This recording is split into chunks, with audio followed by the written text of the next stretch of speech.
අපි ඉතින් හදාගත්ත චීස් කොත්තුව කාල බලමු කොහොමද කියලා තත්ත්වය. ඇත්තටම හොඳ රසට තිබ්බා. දැන් බලමු මේක හදාගන්නේ කොහොමද කියලා. මම මුලින්ම තෙල් තාච්චියට තෙල් ටිකක් දාගෙන ඒකට සුදු රිංගුන දාගෙන හොඳට ටිකක් කන්නන් පාටගෙන තෙම්පරාදු කරගන්නවා. ඊට පස්සේ මම මේකට දාගන්නවා තක්කාලි මාළු විරසුයි. දාලා ඒ ටිකත් පොඩ්ඩක් හොඳට තෙම්පරාදු කරගන්නවා. ගොඩක් නෙවෙයි ටිකක් සාමාන්‍ය ගන්නට. ඊට පස්සේ මම මේකට දාගන්නවා චිකන් ග්‍රේවී. මම කලින් හදාගත්ත චිකන් ග්‍රේවී ඒ ටිකත් දාගන්න ඕන මේකටම. මේ වගේ දාගන්නවා චිකන් ග්‍රේවී. ඕගොල්ලෝ කැමති ප්‍රමාණයක් දාගන්න. ඊට පස්සේ අපි ඒක ටිකක් කරන නටරගන් තියලා අපි ඒකටම දාගන්නවා ෆ්‍රෙෂ් මිල්ක්. මම මේක ෆ්‍රෙෂ් මිල්ක් මිලිලීටර් 250ක් වගේ අරන් තියෙනවා. මම ඊට පස්සේ ඒකත් දාගෙන හොඳට නටරගන් ඇඳගා ගන්නවා. අපි ඒකටම ඇඩ් කරගන්න ඕන චීස් ස්ලයිස් ටිකක්. ඊට පස්සේ ඔයගොල්ලෝ දානවත් එක්කම දාගන්න කෑලි මිරිස් ගම්බිරිස් ඔයගොල්ලෝ සරානුව ඒවා අඩු වැඩි කරගන්න පුළුවන්. තව ලුණු ටිකකුත් දාගන්න. ඔයගොල්ලෝ මේ තියෙනවා නම් චිලි පේස් තියෙනවා නම් දාගන්න පුළුවන්. චිලි පේස් දැම්මම තවත් රසයි මං ගා තිබුණේ නැහැ. මං දාගන්න ගියේ නෑ. ඊට පස්සේ දාලා මේක ටික හොඳට නටා ගන්න තියන්න ඕන. සමහර වෙලාවට කිරියුත් දානවා. මම නම් ඉතින් කිරියුත් දාන්න ගියේ නෑ. කිරියුත් මං ගා තිබුණෙත් නෑ. ඉතින් දකුණේ කිරියුත් දාලා තමයි මේ චීස් කොත්තු අනිවාර්යෙන් හදන්නේ. ඒක දකුණු විදිහක්. ඔයගොල්ලෝ කිරියුත් තියෙනවා නම් කිරියුත් දාගන්න පුළුවන්. මේ විදිහට චීස් ඔයගොල්ලන්ට කැමති ප්‍රමාණයක් දාගන්න පුළුවන්. ඊට පස්සේ චීස් ටිකත් හොඳට දී වෙනකන් ඇඳගාගෙන දැන් අපි මේකට බැදගත්ත චිකන් ටික දාගන්න ඕන.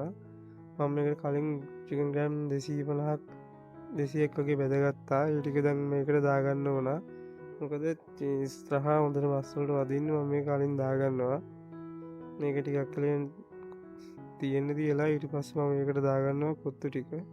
ඔයගලන්ට කොත්තු වෙනුවට පරාටා වුණත් පොඩි පොඩි කෑලි කපලා දාගන්න පුළුවන්. අර ඔයගොල්ලෝ අහලා තියෙනවද ඩොල්ෆින් කොත්තු වල දාන්නේ පරාටා පොඩි පොඩි කෑලි කපලා ඉරලා තමයි දාන්නේ. මේව තමයි දාන්නේ. ඔයගලන්ට මේව වහන්සි වෙන්න ඕනේ නැහැ. දැන් කඩවල වල විකුණන්න තියෙනවා මේව හදලා. ඒ වරන් ගෙදෙද්දිම හදාගෙන කන්න පුළුවන් රසට.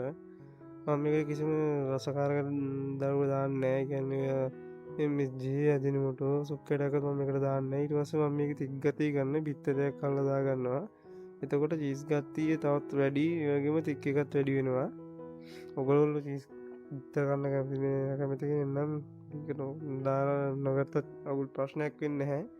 ඒතත් මේකේ චීස් කොත්තුවේ තික් එක ගතිය ඉන්න මම විතරක් දාගන්නවා.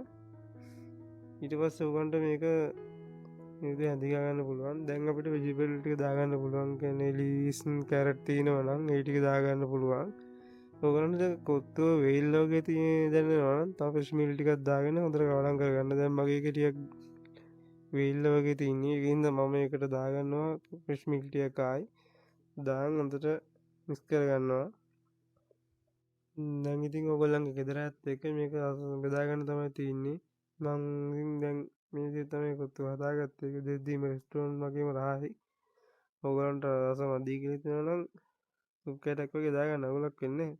ස්ටොක් පවුඩර් මම නම් ඉතින් කිසිම දෙයක් පාවිච්චි කරේ නැහැ. මේක ඇත්තට මාර රසයි. මාර රසට තිබ්බා.